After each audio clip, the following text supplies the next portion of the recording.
नमः बच्चों, आज हम 6th क्लास की संस्कृत पुस्तक दीपकम इसका 11th चैप्टर रीड करेंगे। तो आइए पाठ नंबर 11 में देखते हैं क्या है।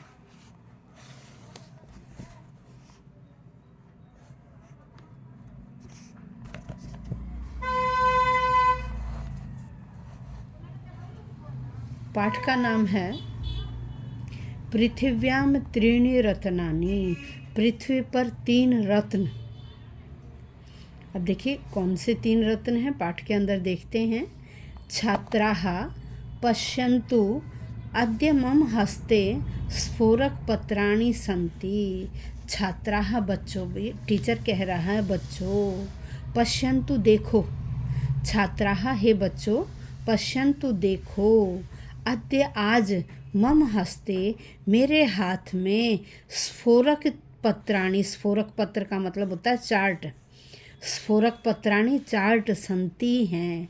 टीचर कह रहा है बच्चों, पश्यन्तु देखो।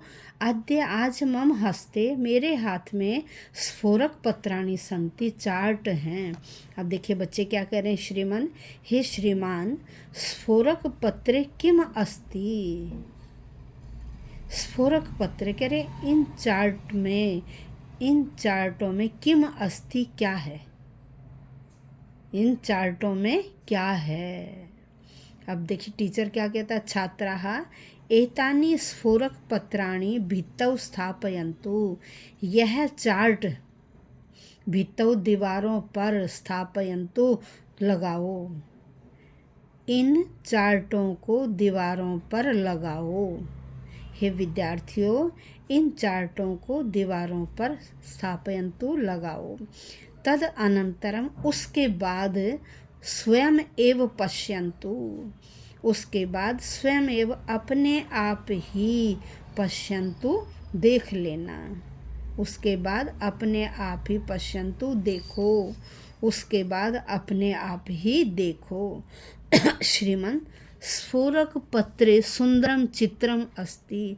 कह रहे जो फोल्ड किया हुआ आपने ले रखा है, ये जो फोल्डिंग चार्ट हैं, ये बहुत सुंदर चित्र हैं। इस चार्ट में बहुत सुंदर चित्र हैं। चार्ट में जो आपने फोल्ड करके ले रखा है, उस चार्ट में बहुत सुंदर चित्र हैं। श्लोकाः अपि सन्ति, श्लोक भी हैं। बच्चों ने क्या कहा कि श्लोक भी हैं। अब देखिए आगे क्या कहा, सत्यम। अब टीचर कह रहा ठीक है। एतानि सुभाषितानि सन्ति, सही है या ठीक है या सत्य है। एतानि सुभाषितानि, यह अच्छे वचन सन्ति हैं, यह सुभाषित हैं। सुभाषित हैं, ये क्या है, सुभाषित हैं, ये अच्छे वचन हैं। अच्छे वचनों को सुभाषित कहा जाता है। सुंदर वचन, अब इन्होंने कहा, देखो बच्चों को बताया कि सुभाषित किसे कहते हैं। सुंदर वचनानि एव, सुंदर वचन ही सुभाषितानि भवन्ति, सुभाषित होती हैं। सुंदर वचन ही सुभाषित कहलाते हैं। एतानि, यह अस्माकं कृते, हमारे लिए। एतानि, ये अस्माकं कृते, हमारे लिए। उत्तम कार्यार्थम, श्रेष्ठ कार्यों के लिए। यह हमें श्रेष्ठ कार्यों के लिए प्रेरणा यच्छन्ति, प्रेरणा देते हैं। ये हमारे लिए उत्तम कार्य करने की प्रेरणा देते हैं। श्रीमान हे श्रीमान जी, तरहि वयम सुभाषितानि पठाम। अब बच्चे कह रहे हैं टीचर को, श्रीमान जी तरहि तो वयम, हम सब सुभाषितानि, सुभाषित पठामः, पढ़ते हैं। तो हम सब सुभाषित पढ़ते हैं। जो सुभाषित लिखे हुए हैं सुभाषितानि, कह रहे हैं अब हम इन्हें पढ़ते हैं। अब देखिए क्या है सुभाषितों में। अब हम चलते हैं नेक्स्ट पेज पर।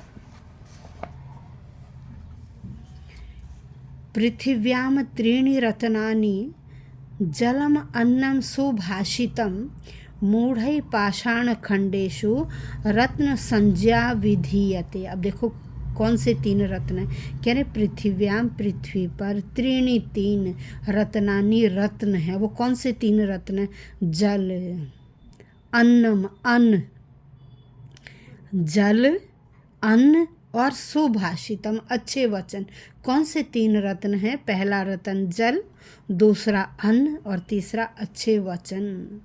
मूढ़ई मूर्ख व्यक्ति, मूढ़ई मूर्ख व्यक्तियों के द्वारा पाषाण खंडेशु, कह रहे पत्थर के टुकड़ों को, जो मूर्ख व्यक्ति है ना वो पत्थर पहन लेते हैं गोल्ड में, चांदी में, तो उसको क्या बोलते हैं? रत्न। लेकिन असल में रत्न क्या है? जल, अन्न और अच्छे वचन। कह रहे मूर्ख व्यक्तियों के द्वारा पाषाण खंडेशु, पत्थर के टुकड़ों में रत्न संज्ञा विधीयते, रत्न संज्ञा मान ली जाती है। पत्थर के टुकड़ों को रत्न की संज्ञा दे दी जाती है। अब इसका अन्वय देखिए। पृथिव्याम त्रीणि रत्नानि जलम अन्नम सुभाषितम मूढ़ै पाषाण खंडेशु रत्न संज्ञा विधीयते। ये है, एक एक शब्द को तोड़कर इन्होंने बताया है। अब यहाँ इसका अन्वय दिया गया है।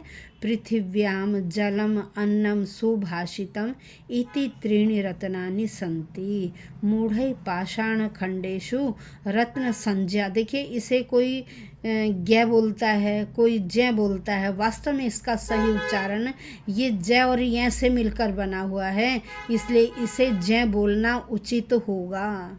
लेकिन क्षेत्रीय भाषाओं में कहीं ज्ञ बोल दिया जाता है, लेकिन वास्तव में क्या है? जय। तो अन्वय क्या है? कर्ता, कर्म और क्रिया के अनुसार जब हम शब्दों को एडजस्ट करते हैं वह अन्वय कहलाता है। अब भावार्थ। पृथिव्याम त्रीणि रत्नानि, कह रहे पृथ्वी पर 3 रत्न हैं। तानि रत्नानि, उन रत्नों में जलम, अन्नम, सुभाषितम च भवन्ति। उन रत्नों में कौन कौन से 3 रत्न हैं? जल, अन्न और अच्छे वचन। किंतु मूर्ख जनाहतु, लेकिन मूर्ख व्यक्ति तो पाषाण खंडान, पत्थर के टुकड़ों को रत्नानि इति वदन्ति, रत्न ऐसा कहते हैं। अब देखिए चलते हैं अब उससे अगले श्लोक पर, श्लोक संख्या 2 पर। अयम निजः परो वेति गणना लघु चेतसाम उदार चरितानां तु वसुधैव कुटुंबकम। अब यहाँ कहा कि देखिए हम समाज में देखते हैं कोई व्यक्ति कहता है ये मेरा है, ये दूसरे का है। तो जो व्यक्ति ऐसी गणना करते हैं ना उनको लघु चेतसाम, तुच्छ विचारों वाला, छोटे हृदय वाला। हृदय किसी का छोटा नहीं होता, विचार छोटे होते हैं, इसलिए लघु चेतसाम, तुच्छ विचारों वाला अर्थात छोटे हृदय वाला कहा गया। किनको? अयम निज है, अयम यह निज मेरा है, परोवेति ये दूसरे का है, यह मेरा है यह दूसरे का है। इति गणना, ऐसी गणना करना, ऐसा मानना, लघु चेतसाम तुच्छ हृदय वाले व्यक्ति करते हैं। तुच्छ विचारों वाले व्यक्ति यह मेरा है यह पराया है ऐसी गणना करते हैं। उदार चरिता नाम, कह रहे उदार चरिता नाम, जिनके विचार कैसे हैं? बड़े विचार हैं, तुच्छ विचार नहीं, छोटे विचार नहीं हैं। जिनके विचार क्या हैं? बड़े विचार हैं, या जिनका हृदय बहुत बड़ा है या विशाल हृदय है, ऐसे व्यक्ति तो वसुधैव सारी धरती को ही, पूरी पृथ्वी को ही कुटुंबकम अपना परिवार समझते हैं। इस श्लोक में बताया गया कि तुच्छ हृदय वाले अर्थात जिनके विचार तुच्छ हैं, छोटे विचार हैं, ऐसे व्यक्ति ये मेरा है ये तेरा है इस प्रकार से करते हैं। लेकिन जिनके ऊंचे विचार हैं, ऊंचे विचारों वाले व्यक्ति पूरी पृथ्वी को ही अपना परिवार समझते हैं। अब देखिए यहाँ इन्होंने अलग अलग कर दिया है शब्दों को। अयम निज है, पर है, वा, इति गणना लघु चेतसाम उदार चरिता नाम तो वसुधा एव कुटुंबकम। यहाँ संधि विच्छेद करके अलग अलग लिख दिया। अब नेक्स्ट में इन्होंने अन्वय के अनुसार लिखा, कर्ता कर्म क्रिया के अनुसार। अयम निज है, पर है, वा, इति गणना लघु चेतसाम जनानाम भवति उदार चरिता नाम जनानाम तु वसुधा एव कुटुंबकम भवति। अब भावार्थ दिया, एषा स्वजन अस्ति ये मेरा है, एष परः जनः अस्ति, ये दूसरे का है, या ये मैं हूँ ये दूसरा है, इति ऐसा, एतादृशम चिंतनम ऐसा चिंतन करना, संकुचित भावयुक्ता नाम जिनके संकुचित भाव हैं, तुच्छ विचार हैं, छोटे विचार हैं, ऐसे विचार वाले जना नाम भवती व्यक्तियों का होता है। ये शाम उदार स्वभाव है, जिनका स्वभाव बड़ा उदार होता है, उदार चरित्र वाले जो व्यक्ति होते हैं, जिनके ऊंचे विचार हैं, ऐसे व्यक्तियों के लिए तो तेषाम कृते तो उनके लिए तो संपूर्ण पृथ्वी एवं परिवार है भवती, पूरी पृथ्वी ही अपना परिवार होता है। तो आज हमने पाठ 11 के 2 पेज का हिंदी अनुवाद किया, कल इससे आगे का करेंगे। तो इस वीडियो से ज़्यादा फ़ायदा उठाइए, एक बार सुनिए, 2 बार सुनिए, ताकि आपको अच्छी तरह से समझ में आ जाए। और मेरी कोशिश यही है कि आप 6th के बालक हैं तो आपको मैं इजी मेथड में ये समझा सकूं, इसलिए वीडियो से फ़ायदा उठाइए, क्योंकि अभी नेक्स्ट मंथ में आप लोगों के फाइनल एग्ज़ाम हैं। और ज़्यादा से ज़्यादा वीडियो का लाभ उठाओ, अपने दोस्तों तक भेजो ताकि वो भी इसे सुन सकें और वह भी अपना सब्जेक्ट से रिलेटेड ज्ञान बढ़ा सकें। धन्यवाद बच्चों।